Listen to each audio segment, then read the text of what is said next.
Today, we are going to be counting down the top 10 best Call of Duty Zombies maps of all time. And yes, I'm making this list at the beginning of the year to sort of capitalize on everything that we know about the franchise as of the start of the year 2023, so this list may get outdated at some point. Also, this list is grounded on my personal beliefs and my personal favoritisms, so entirely subjective, and you are more than welcome to leave your opinions in the comment section below. But with that out of the way, let's kick it off with our number 10 best zombies map of all time. In my opinion, is Mob of the Dead. Mostly on this list because of its storytelling, its enriching atmosphere, and the gameplay mechanics that began a domino effect for modern zombies nowadays. Jason Blundell is an absolute genius of the zombies industry, and his craft on this map is just impeccable. From, like I said earlier, the storytelling of the characters, the flow of the map, how eerie of a vibe it has, the Blundergat and the Acid Gat, the Vitriolic Withering is all phenomenal. The Hell's Retriever is amazing. The ability to turn the concept of soul boxes into an ability to earn a weapon later on that's thematically tied with the soul box itself. It's a beautiful, beautiful map worth playing in this year. Number 10 goes to Mob of the Dead.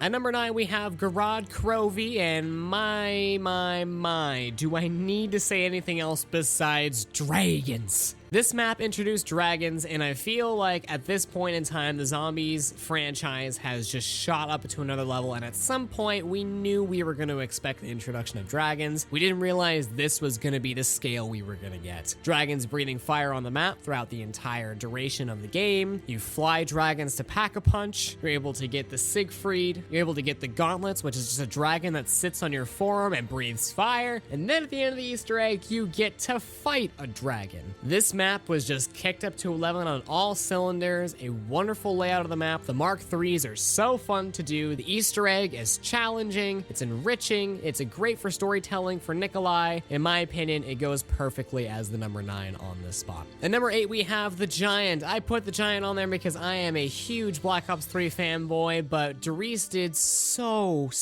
much for the Zombies franchise. It brought us the first little tiny Easter egg that eventually dominoed and exploded into the Easter eggs that we know today. It brought us Pack-a-Punch, it brought us teleporters, it brought us modern technology for a modern zombies map that knew what it was all the way back in 2008. Dries is amazing. The Giant is amazing because it's just Dries on Black Ops 3. It's a perfect map. It's the best classic survival map. It's the best map for just turning off your brain and playing zombies with some friends. At number 7, we have Mauer der Toten, the only Cold War map on this list. I am a huge Cold War fanboy, but I cannot deny the fact that objectively speaking, the Cold War maps just don't belong on this list, except for Mauer der Toten. Mauer der Toten is the only Cold War map that feels like a zombies map of old. It even has like the classic round change music. The layout of the map is phenomenal. It is a Der Toten map, and it lives up to that name in all aspects. The Valentina boss fight is phenomenal. The Cerberus is phenomenal. Klaus is an amazing character. The Easter egg flows together seamlessly. I think Mauer der Toten is a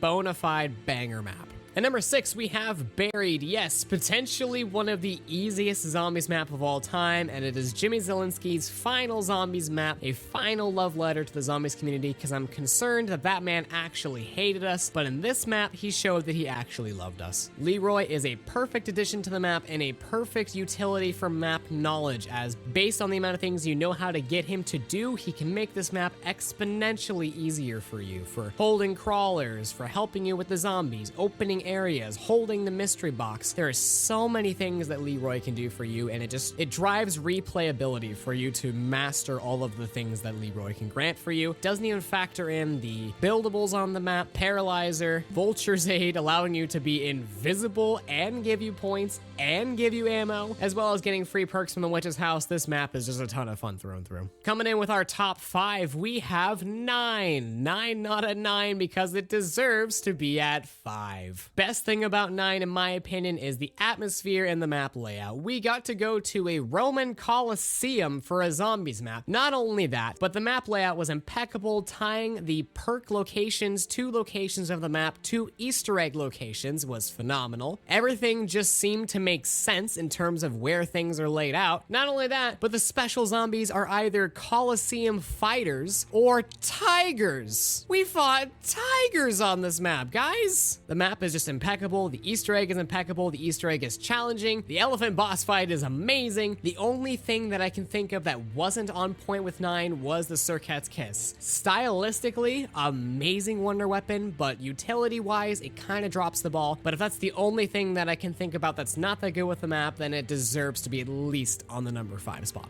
Okay.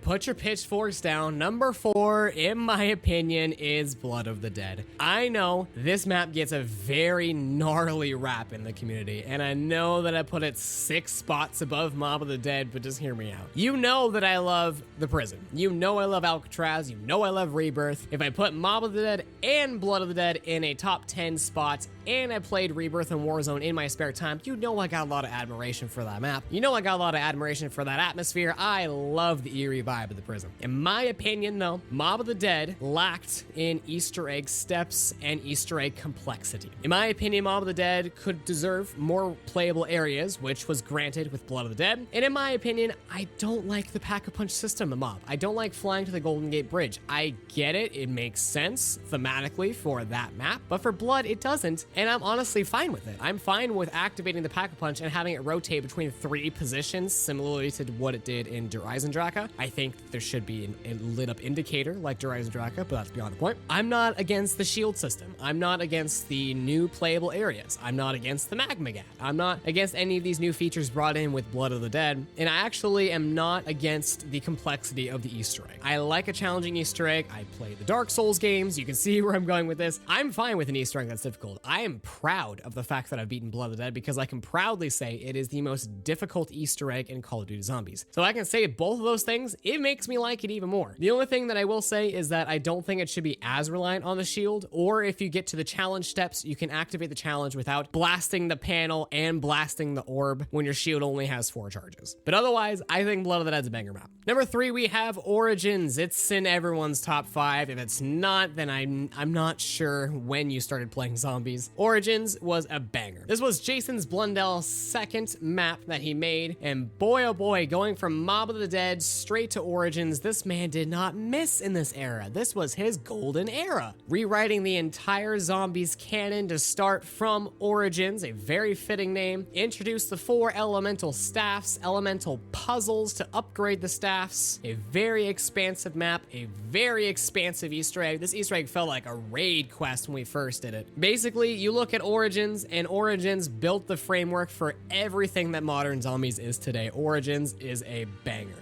And at number 2 on this list, we have Origins, but they honed their craft. At number 2, we have Der Eisendrache. You took the elemental staffs, you made them better with the elemental bows. You took the staffs, you added lore implications, and you simplified the quests with the bows. You took the Panzer, you made them actually scary. You took the map layout, and you made it more seamless to flow through and more shortcuts to get from every single area. You added side quests. You took away the stones, and you gave us Ragnaroks. You took the Easter egg quest, and you honed it and gave us an amazing keeper boss fight. Der Eisendrache just hits on all cylinders, and it is a phenomenal zombies map.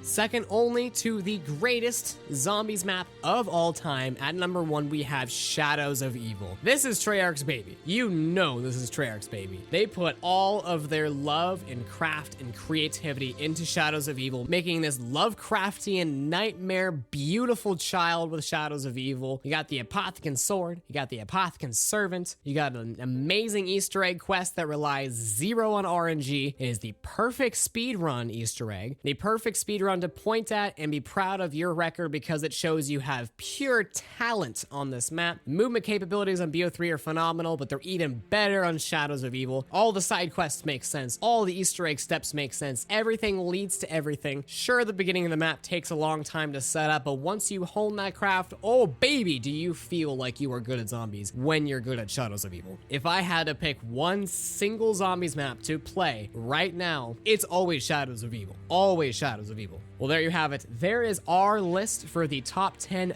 best zombies maps of all time. Let me know in the comment section below what your personal list looks like. Again, these were all of my own personal opinions, so please leave yours in the comments. If you're new around here and you want to see more videos, please consider hitting the subscribe button. But with that out of the way, thank you so much for coming by today, and we will see you on the next one. Thank you very much.